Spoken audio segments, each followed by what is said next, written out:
ಪ್ರಿಯ ವಿದ್ಯಾರ್ಥಿಗಳೇ,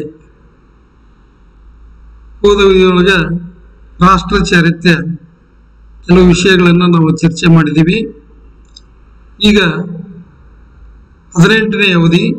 ಈ ಅವಧಿಯೊಳಗೆ ಈ ರಾಷ್ಟ್ರ ಚಾರಿತ್ರ್ಯದ ಬಗ್ಗೆ ವ್ಯಕ್ತಿಗಳಲ್ಲಿ ಅಭಿಮಾನ ಹೇಗಿರುತ್ತೆ ಅನ್ನೋದ್ರ ಬಗ್ಗೆ ಬೇರೆ ಬೇರೆ ಕವಿಗಳು, ಪ್ರಬಂಧಕಾರ ಏನು ಹೇಳಿದಾನ ಅನ್ನೋದನ್ನ ನಾವು ನೋಡ್ಕೊಳ್ಳೋಣ. ಇದು ತನ್ನ ದೇಶ ಅಂತಕ್ಕಂಥ ಅಭಿಮಾನ ಪಡೆದ ಮನುಷ್ಯ ಎಂದಿಗಾದರೂ ಜೀವಿಸಿದ್ದಾನೆಯೇ ಅಂತ ತಿಳ್ಕೊಂಡು ಸ್ಕಾಟ್ ಕವಿ ಸಾರಿದ. ಏನು ಮಾಡಿದೆ ನಾನು ನಿನಗೆ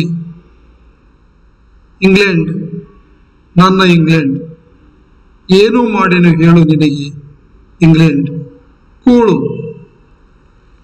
ಬಹುಶಃ ಅಲ್ಲಿ ಕವಿ ಎಷ್ಟು ಚೆನ್ನಾಗಿ ಆ ವಿಷಯಗಳನ್ನು ಹೇಳ್ಕೊಂಡು ಹೋಗ್ತಾನೆ ನೋಡ್ರಿ.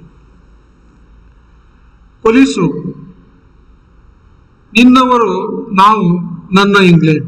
ಇಂಗ್ಲೆಂಡ್ ಬಗ್ಗೆ ಅಂತ ಅಭಿಮಾನದ ನಮ್ಮ ಪಂಪನ ಹಾಗೆ ಆತನು ಎಷ್ಟು ಚೆನ್ನಾಗಿ ಹೇಳ್ತಾನೆ ನೋಡ್ರಿ. ನಿನ್ನ ಹೊಲ ಮನೆ ಚಂದ, ಹೊಲ ಮನೆ, ನಿಸರ್ಗ, ಪ್ರಾಣಿ ಪಕ್ಷಿ ಎಲ್ಲವೂ ಚಂದ, ಬಹಳ ಮಿಗಿಲಾನಂದ, ಸಾವು ಅಳಿವು ಸಾಯುವೆವು,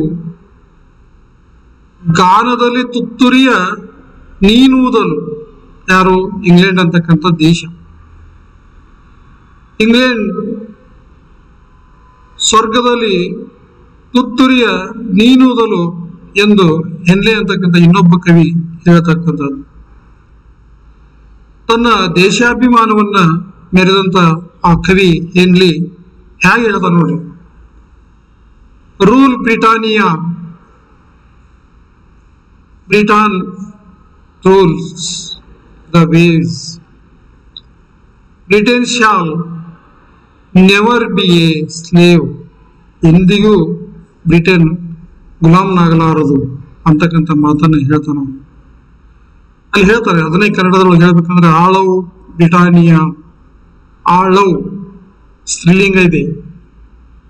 ತಾಯಿ ಬ್ರಿಟಾನಿಯಾ ದೇಶವನ್ನು ಆಳು ಅಂತ ಹೇಳ್ತಾನೆ. ಆಳು ತೆರೆಗಳನ್ನು, ಸಮುದ್ರದ ತೆರೆಗಳನ್ನೆಲ್ಲ ನೀನು ಆಳ್ಬೇಕು ಅಂತ ಹೇಳ್ತಾನೆ. ಎಂಥ ಅಭಿಮಾನ ಅಂತ. ಎಂದೂ ಬ್ರಿಟಾನಿನ ಅಡಿ ಆಳ ಆಗ ನೀವು ಅಂದ್ರೆ ಬ್ರಿಟನ್ ಅಡಿ ಯಾಳು ಎನಿಸಿಕೊಳ್ಳನು. ಬ್ರಿಟನ್ ವ್ಯಕ್ತಿ, ಬ್ರಿಟನ್ ಪ್ರಜೆ ಎಂದೂ ಅವನು ಗುಲಾಮನಾಗಿ ಅನಿಸಿಕೊಳ್ಳ ಆಗುದಿಲ್ಲ ಅಂತ ತಿಳ್ಕೊಂಡು ಥಾಮಸ್ ಅಂತಕ್ಕಂಥ ಇನ್ನೊಬ್ಬ ಕವಿ ಅವ ಹೇಳಿರ್ತಕ್ಕಂಥದ್ದು. ಇದು ಬ್ರಿಟನ್ನಿನ ರಾಷ್ಟ್ರ ಚಾರಿತ್ರ್ಯ. ನಮ್ಮ ರಾಷ್ಟ್ರ ಚಾರಿತ್ರ್ಯ ನಾವು ಹೋಲಿಕೆ ಮಾಡಿ. ನಮ್ಮ ಪಂಪ ಎಷ್ಟು ಚೆನ್ನಾಗಿ ದೇಶಾಭಿಮಾನವನ್ನ ಮೇರಿತಾನ, ಭಾಷಾಭಿಮಾನವನ್ನು ಮೇರಿತಾನ. ಇಂಥ ಉಗ್ರವಾದ ರಾಷ್ಟ್ರಾಭಿಮಾನ ನಮ್ಮಲ್ಲಿ ಬರಬೇಕು ಅಂತಕ್ಕಂಥದ್ದು. ಅದು ನಮ್ಮಲ್ಲಿ ಇದೆ ಅಂತ ತಿಳ್ಕೊಂಡು ನಾವು ನೋಡ್ಕೊಂಡು ಪ್ರಶ್ನೆ ಹಾಕೊಂಡು ಕೇಳ್ಕೋಬೇಕು. ಸ್ವಾರ್ಥಕ್ಕಾಗಿ, ಸುಖ ಲೋಲುಪತೆಗಾಗಿ ನಾವು ದೇಶವನ್ನು ಸಹ ಬೇಕಂದ್ರೆ ಒತ್ತೆ ಹಾಕ್ತಕ್ಕಂಥ ಪರಿಸ್ಥಿತಿಗೆ ಬಂದಿದ್ದೇವೆ. ಎಂಥ ಉನ್ನತವಾದಂಥ ಸೈನಿಕ ರಹಸ್ಯವಿದ್ರು ಯಾರಾದ್ರೂ ಒಂದು 10 ಲಕ್ಷ ಕೊಟ್ಬಿಟ್ರೆ ಅದನ್ನು ನಾವು ಮಾರ್ಲಿಕ್ಕೂ ಸೈತಿ ಹಿಂದೆ ಮುಂದೆ ನೋಡುವುದಿಲ್ಲ ಅಂತಕ್ಕಂಥದ್ದು. ಬೇಕು ಬೇಕು ಅಂತಕ್ಕಂಥ ಬೇತಾಳ ನಮ್ಮ ಬೆನ್ನ ಹತ್ತಿದೆ. ಇದರಿಂದ ತಿಂದಷ್ಟು ಇನ್ನೂ ತಿನ್ನಬೇಕು ಅಂತಕ್ಕಂಥ ಹಪಾಪಿ ನಮ್ಮಲ್ಲಿ ಬರ್ತಾ ಇದೆ. ಅದು ನಮ್ಮನ್ನು ಆವರಿಸಿದೆ. ಭ್ರಷ್ಟಾಚಾರ, ಸ್ವಾರ್ಥ, ಸ್ವಜನ ಪಕ್ಷಪಾತ, ಜಾತೀಯತೆಗಳಂತಕ್ಕಂಥ ಈ ಎಲ್ಲ ಪಿಶಾಚಿಗಳು ನಮ್ಮ ಹಿಂದೆ ಕೈ ತೊಳೆದುಕೊಂಡು ಯಂತ್ರ ಬೆನ್ನು ಹತ್ತಿದವು. ಈ ಕೋಲಾಹಲದಲ್ಲಿ ದೇಶವೇ ನಮ್ಮ ಕಣ್ಣಿನಿಂದ ಮಾಯವಾಗಿದೆ. ದೇಶನ ಮಾಯವಾಗಿದೆ ಅಂತಂದ್ರೆ ದೇಶಾಭಿಮಾನ, ರಾಷ್ಟ್ರ ಚಾರಿತ್ರ್ಯ ಎಲ್ಲಿ? ಅಂತ ಒಂದು ಸಂದಿಗ್ಧ ಪರಿಸ್ಥಿತಿಯೊಳಗೆ ದೇಶಾಭಿಮಾನ ಯಾಕೆ ಬೇಕು ಅನ್ನೋದು ಬಹಳ ಪ್ರಮುಖವಾಗಿರ್ತದೆ. ರಾಷ್ಟ್ರ ಚಾರಿತ್ರ್ಯ ಆದರ್ಶಮಯವಾಗಿರಬೇಕು ಅಂತಕ್ಕಂಥದ್ದು ಅಷ್ಟೇ ಪ್ರಮುಖವಾಗಿರ್ತಕ್ಕಂಥದ್ದು. ನೋಡ್ರಿ, ನಮ್ಮಲ್ಲಿ ಭ್ರಷ್ಟಾಚಾರ ಹೇಗಿದೆ. ಜನ ಜಾತಿ ಭೇದ ಅವೆಲ್ಲ ಸ್ವಾರ್ಥಗಳು ತಮ್ಮ ಜಾತಿಯವರು ಅಂದ್ರೆ ಸ್ವಜನ ಪಕ್ಷಪಾತ ಪಾರ್ಟಿ 108 ಪಾರ್ಟಿ ತಮ್ಮ ಪಾರ್ಟಿಯವರ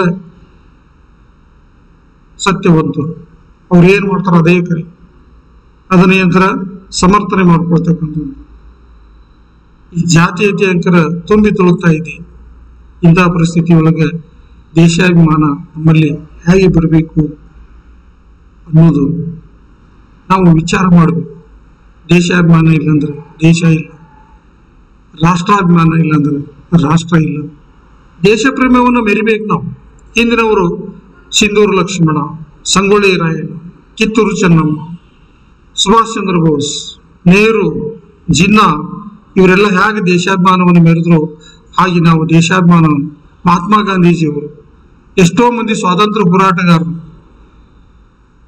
ಒಬ್ಬ ಗಿರಿಯಲ್ಲಿ ಕೆಲಸ ಮಾಡ್ತಕ್ಕಂಥ ಕಾರ್ಮಿಕ ಮಲ್ಯಾನಂತ ದೇಶ ಪ್ರೇಮ ನಮಗೆಲ್ಲ ಏನಂದ್ರೆ ಆದರ್ಶ ಆಗಬೇಕು ಅಂತಕ್ಕಂಥದ್ದನ್ನ ನಾವು ನೋಡ್ತೀವಿ ಅಂತಕ್ಕಂಥದ್ದು ನಮ್ಮ ದೇಶದೊಳಗ ಎಷ್ಟೋ ಜನ ಊಟಕ್ಕಿಲ್ಲದೆ ಉಪವಾಸ ಸಾಯ್ತಕ್ಕಂಥದ್ದು ಕೆಲವರು ತಿಂದು ಅಜೀರ್ಣ ಆದ್ರೆ ಕೆಲವರಿಗೆ ಹೊಟ್ಟೆಗಿಲ್ಲದೆ ಉಪವಾಸ ಇರ್ತಕ್ಕಂಥದ್ದನ್ನ ನಾವು ನೋಡ್ತೀವಿ ಅಂತಕ್ಕಂಥದ್ದು ಲೇಖಕರು ಎಷ್ಟು ಚೆನ್ನಾಗಿ ಅದನ್ನ ವರ್ಣನೆ ಅಥವಾ ದೇಶಾಭಿಮಾನ ಒಕ್ಕುವಂತ ಕೆಲವೊಂದಿಷ್ಟು ಮಾತುಗಳನ್ನು ನಮಗೆ ಅವ್ರು ಹೇಳ್ತಾರ ಬೇರೆ ಬೇರೆ ದೇಶದ ಕವಿಗಳ ಅರ್ಥಶಾಸ್ತ್ರಜ್ಞರ ಉದಾಹರಣೆಗಳನ್ನು ನಮಗೆ ಇಲ್ಲಿ ಕೊಟ್ಟವರು ಹೇಳ್ತಕ್ಕಂಥದ್ದನ್ನ ನಾವು ನೋಡ್ತಾ ಇದ್ದೀವಿ ಅಂತಕ್ಕಂಥದ್ದು ಇಲ್ಲಿ ಒಬ್ಬ 2ನೇ ಮಹಾಯುದ್ಧ ಕಾಲದೊಳಗೆ ನಡೆದಂತಹ ಅರ್ಥಶಾಸ್ತ್ರಜ್ಞರಾದಂತಹ JC ಕುಮಾರಪ್ಪ ಇಂಗ್ಲೆಂಡ್ ಪ್ರವಾಸ ಮಾಡಿದ್ರು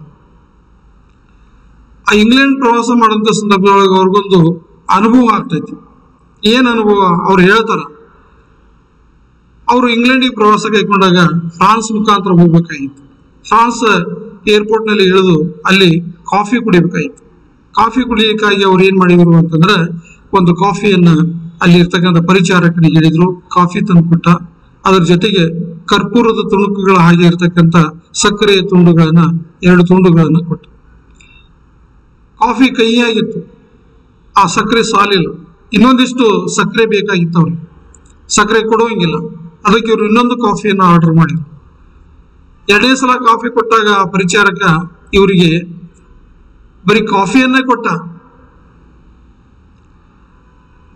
ಅವನಿಗೆ ಆ ಕರ್ಪೂರದ ತುಂಡುಗಳ ಹಾಗೆ ಇರತಕ್ಕಂಥ 2 ಸಕ್ಕರೆಯ ತುಣುಕುಗಳನ್ನ ಮತ್ತೆ ಕೊಡ್ಲಿಲ್ಲ ಕಾಫಿ ಇದೆ ಸಕ್ಕರೆ ತುಂಡುಗಳಿಲ್ಲಯ್ಯ ಅಂತ ಕೇಳಿದಾಗ 2ನೇ ಸಲ ಕಾಫಿ ಕೊಟ್ಟಾಗ ಸಕ್ಕರೆ ತುಂಡುಗಳನ್ನು ನಾವು ಕೊಡುವುದಿಲ್ಲ ಅಂತ ಹೇಳಿ ನಮ್ಮಲ್ಲಿ ಉಪ್ಪು ಸಕ್ಕರೆ ಏನ್ ಬೇಕಾದ್ರೆ ಎಷ್ಟು ಬೇಕಾದಷ್ಟು ತಿಂದು ಏನಂತಂದ್ರೆ ಶುಗರ್ ಬರ್ಸ್ಕೊಳ್ತಕ್ಕಂಥದ್ದು ಆ ದೇಶದೊಳಗ ಎಷ್ಟು ಚೆನ್ನಾಗಿ ದೇಶಾಭಿಮಾನವನ್ನು ಒಬ್ಬ ಪರಿಚಾರಕ ಸಹಿತ ಮೀರಿತಾನ ನಮ್ಮ ದೇಶದೊಳಗಾಗಿದ್ರೆ ಒಂದ್ 5 ರೂಪಾಯಿ ಕೊಟ್ಟಿದ್ರೆ ಸಕ್ಕರೆ ಡಬ್ಬಿನ ತಂದಿರ್ತಿದ್ರು ಇಲ್ಲ ಬೆಲ್ಲದ ಪೆಂಟಿನ ತಂದಿರ್ತಿದ್ರು ಅಲ್ಲ ಅದು ದೇಶಾಭಿಮಾನ ಜನರ ಆರೋಗ್ಯ ಜನರ ಆರ್ಥಿಕತೆ ರಾಷ್ಟ್ರಾಭಿಮಾನ ಹೇಗ ಆ ಫ್ರಾನ್ಸ್ ದೇಶದ ಜನರಲ್ಲಿ ಮನೆ ಮಾತಾಗಿತ್ತು ಅನ್ನೋದನ್ನ ಈ ಉದಾಹರಣೆಯಿಂದ ನಾವು ನೋಡ್ಕೊಳ್ಬಹುದು ಕುಮಾರಪ್ಪ ಅವರಿಗೆ ಸಕ್ಕರೆ 2ನೇ ಕಾಫಿ ಸಿಕ್ತು 2ನೇ ಕಾಫಿ 2 ಸಕ್ಕರೆ ತುಣುಕುಗಳು ಅವನಿಗೆ ಸಿಗ್ಲಿಲ್ಲ ಅಂತಕ್ಕಂಥದ್ದನ್ನ ನಾವು ನೋಡ್ತೀವಿ ಬಹುಶಃ ನಮ್ಮ ದೇಶದೊಳಗ ಈ ಲಂಚಗುಳಿತನ ಸುಜನ ಪಕ್ಷಪಾತ ಐಷಾರಾಮ ಜೀವನವನ್ನು ಮಾಡಬೇಕು ಅಂತಕ್ಕಂಥ ಈ ಬೆಳವಣಿಗೆಗಳು ಬಹುಶಃ ಇವೆಲ್ಲವೂ ಆ ದೇಶದ ನಾಗರಿಕತೆ ಮತ್ತು ಸ್ವಾತಂತ್ರ್ಯ ಹಾಳಾಗಿ ಹೋಗ್ಲಿಕ್ಕೆ ಕಾರಣ ಅಂತಕ್ಕಂಥದ್ದನ್ನು ನಾವು ಸಾಮಾನ್ಯವಾಗಿ ಅಲ್ಲಿ ಕಾಣ್ತೇವೆ ಅಂತಕ್ಕಂಥದ್ದು ಅಲ್ಲಿ ಮಹಾತ್ಮ ಗಾಂಧೀಜಿಯವರು ನೇತೃತ್ವದೊಳಗ ಭಾರತ ಹಿಂದೊಮ್ಮೆ ಈ ರೀತಿ ಒಕ್ಕಟ್ಟಾಗಿ ಒಂದಾಗಿ ಹೋಗೊಟ್ಟಿರ್ತಕ್ಕಂಥ ಸಂದರ್ಭದೊಳಗೆ ಅವರು ಶಾಲೆ ಕಾಲೇಜ್ ಬಂದ್ ಮಾಡ್ಬೇಕಂದ್ರೆ ಶಾಲೆ ಕಾಲೇಜನ್ನ ಬಂದ್ ಮಾಡ್ತಿದ್ರು ಅಂತಕ್ಕಂಥ ಅವರು ವಿದೇಶಿ ವಸ್ತುಗಳನ್ನ ಬಹಿಷ್ಕಾರ ಮಾಡ್ಬೇಕು ಅಂದ್ರೆ ವಿದೇಶಿ ವಸ್ತುಗಳನ್ನ ಬಹಿಷ್ಕಾರ ಮಾಡ್ತಿದ್ರು ಅಂತಕ್ಕಂಥ ಅಂದ್ರ ಜನ ಅವಾಗಿನ ಕಾಲದೊಳಗೆ ದೇಶಾಭಿಮಾನ ಹ್ಯಾಗ್ ಮೆರಿತಿದ್ರು ಅನ್ನೋದನ್ನ ಮಹಾತ್ಮ ಗಾಂಧೀಜಿಯವರ ಹೋರಾಟವನ್ನು ನೋಡಿ ನಾವು ಕಲ್ಕೊಳ್ಬೇಕು ಅಷ್ಟರ ಮಟ್ಟಿಗೆ ಅವರು ಹೋರಾಟವನ್ನ ಮಾಡಿರ್ತಕ್ಕಂಥದ್ದನ್ನ ನಾವಲ್ಲಿ ಕಾಣ್ತೇವೆ ಅಂತಕ್ಕಂಥದ್ದು ವಿದೇಶಿ ವಸ್ತುಗಳನ್ನ ಬಿಡ್ರಿ ಅಂದಾಗ ಅವನ್ನೆಲ್ಲವನ್ನ ಜನ ದಹನ ಮಾಡಿದ್ರು ಅಂತಕ್ಕಂಥದ್ದು ಇನ್ನು ಅವರು ಟ್ರಿಂಕೆಟ್ ಫಂಡ್ ಎಂಬುದನ್ನು ಪ್ರಾರಂಭಿಸಿದಾಗ ಮುದುಕರು, ತದಕರು, ಹೆಣ್ಮಕ್ಳು, ಗಣಮಕ್ಳು, ಅಮ್ಮಗಳು, ಆಯಿಗಳು ಎಲ್ಲರೂ ತಮ್ಮ ಏನಂತಾರೆ ಚಿಕ್ಕ ಚಿಕ್ಕ ಬಂಗಾರದ ಒಡವೆಗಳನ್ನೆಲ್ಲ ತಂದು ಏನಂತಾರೆ ಅವರ ಜೋಳಿಗೆ ಒಳಗೆ ಹಾಕಿದ್ರು ಅಂತಕ್ಕಂಥದ್ದನ್ನ ನಾವು ನೋಡ್ತೇವೆ ಅಂತಕ್ಕಂಥ ಅಷ್ಟರ ಮಟ್ಟಿಗೆ ಅವರು ದೇಶಾಭಿಮಾನವನ್ನ ಮೆರೆದ್ರು ಅಂತಕ್ಕಂಥ. ಅಂದ್ರೆ ಗಾಂಧೀಜಿಯವರ ನೇತೃತ್ವದೊಳಗೆ ಎಂಥ ಮಣ್ಣಿನ ಮುದ್ದೆಯೂ ಸೈಟಿಗೆ ಏನದು ಒಂದು ವೀರಶಿವವಾಗಿ ಏನಂತಾರೆ ಗರ್ಜಿಸಿತು. ಭಾರತದ ತುಂಬೆಲ್ಲ ಏನಂತಾರೆ ಸ್ವಾತಂತ್ರ್ಯ ಯೋಧರ ಪಡೆ ನಿರ್ಮಾಣ ಆಯಿತು. ಆ ರೀತಿ ದೇಶಾಭಿಮಾನವಿರ್ತಕ್ಕಂಥ ಮಹಾತ್ಮ ಗಾಂಧೀಜಿಯವರು ಅದನ್ನು ನಿರ್ಮಾಣ ಮಾಡಿದ್ರು. ದೇಶ ಪ್ರೇಮ ಅನ್ನೋದು ಬರುವುದಲ್ಲ, ಅದನ್ನು ನಿರ್ಮಾಣ ಮಾಡಬೇಕು. ಅಂತ ನಾಯಕರು ನಮ್ಮಲ್ಲಿರಬೇಕು, ಅಂತ ಪ್ರಜೆಗಳು ನಮ್ಮಲ್ಲಿರಬೇಕು. ಅಂದಾಗ ಮಾತ್ರ ರಾಷ್ಟ್ರ ಚಾರಿತ್ರ್ಯ ಒಳ್ಳೆಯದಾಗಿರ್ಲಿಕ್ಕೆ ಸಾಧ್ಯ ಅಂತಕ್ಕಂಥದ್ದು. ಅಷ್ಟರ ಮಟ್ಟಿಗೆ ಮಹಾತ್ಮ ಗಾಂಧೀಜಿಯವರು ಹೋರಾಟ ಮಾಡಿದ್ರು ಅಂತಕ್ಕಂಥ. ಇವತ್ತು ಇಷ್ಟೇ ಸಾಕು. ನಾಳೆ ಮತ್ತೆ ಇದರ ಮುಂದಿನ ಭಾಗವನ್ನ ನಿಮಗೆ ಮುಂದಿನ ಅವಧಿಯೊಳಗೆ ಹೇಳ್ತೀನಿ. ಇಲ್ಲಿ ಪ್ರಶ್ನೆಗಳು, ಸ್ವಾತಂತ್ರ್ಯ ಹೋರಾಟಗಾರ ಅಂದ್ರೆ ಸ್ವಾತಂತ್ರ್ಯ ಹೋರಾಟದಲ್ಲಿ ಯಾರ್ಯಾರು ಭಾಗವಹಿಸಿದ್ರು ಅವರನ್ನು ಕುರಿತು ನೀವಿಂತ ಚರ್ಚೆಯನ್ನ ಮಾಡಬೇಕು ಅಂತಕ್ಕಂಥದ್ದು. ಇನ್ನ ದೇಶಾಭಿಮಾನ ಕುರಿತು ವಿವರಿಸಿರಿ, ಯಾರ್ಯಾರಲ್ಲಿ ಹೇಗೆ ದೇಶಾಭಿಮಾನ ಇದೆ ಅದರ ಕುರಿತು ನೀವು ವಿವರವಾಗಿ ಬರಿಬೇಕು. ಇನ್ನು ಭ್ರಷ್ಟಾಚಾರ ಅಂತಂದ್ರೆ ಏನು, ಭ್ರಷ್ಟಾಚಾರ ಅಂದ್ರೆ ಏನು ನಿಮಗೆ ಬಹಳಷ್ಟು ದರ್ಶನ ಆಗಿದವು ನಿಮ್ಮ ಇಡೀ ಜೀವನದೊಳಗೆ. ಯಾವ ಆಫೀಸ್ ಸಿಕ್ಕಿರಲ್ಲೆಲ್ಲ ಕೆಲವು ಕಡೆ ದರ್ಶನ ಆಗಿರ್ತಾರೆ, ಕೆಲವು ಕಡೆ ಆಗದೆ ಇರ್ಬೋದು. ಭ್ರಷ್ಟಾಚಾರ ಅಂದ್ರೆ ಏನು, ಯಾರ್ಯಾರು ಮಾಡ್ತಾರೆ, ರಾಜಕಾರಣಿಗಳು ಹೆಂಗ್ ಮಾಡ್ತಾರೆ, ಅಧಿಕಾರಿಗಳು ಹೆಂಗ್ ಮಾಡ್ತಾರೆ, ಜನಸಾಮಾನ್ಯರು ಹೆಂಗ್ ಮಾಡ್ತಾರೆ, ಬೇರೆ ಬೇರೆ ಕಡೆ ಬೇರೆ ಬೇರೆ ದೇಶದಲ್ಲಿ. ನಮ್ಮ ದೇಶದಲ್ಲಿ ಪ್ರಾಚೀನ ಕಾಲದಲ್ಲಿ ಭ್ರಷ್ಟಾಚಾರ ಹೆಂಗಿದೆ, ಈಗ ಹೆಂಗಿದೆ, ಮುಂದೆ ಹೆಂಗಿರ್ಬೋದು, ಇನ್ನೆಲ್ಲವನ್ನು ಕಲ್ಪನೆ ಮಾಡ್ಕೊಂಡಾಗ ನಿಮಗೆ ಭ್ರಷ್ಟಾಚಾರ ಅಂತಂದ್ರೆ ಏನು ಅನ್ನೋದನ್ನು ಬರಲಿಕ್ಕೆ ಸಾಧ್ಯ ಆಗ್ತೈತಿ ಅಂತಕ್ಕಂಥದ್ದು. ಇದು ಇಷ್ಟು ಏನಂದ್ರೆ ಇವತ್ತಿನ ಅವಧಿಯೊಳಗೆ ಚರ್ಚೆ ಮಾಡ್ತಕ್ಕಂಥ ವಿಷಯ. ಇವುಗಳನ್ನ ಮತ್ತೆ ಮತ್ತೆ ಓದಿ ನೀವೇನಂತಾರೆ ಅವುಗಳನ್ನ ಧ್ಯಾನವನ್ನ ಸಂಪಾದನೆಯನ್ನ ಮಾಡಬೇಕು. ಇಷ್ಟು ಇವತ್ತಿನ ಅವಧಿಯೊಳಗೆ ನಿಮಗೆ ಸಾಕು ಅಂತ ಅನಿಸ್ತೈತಿ.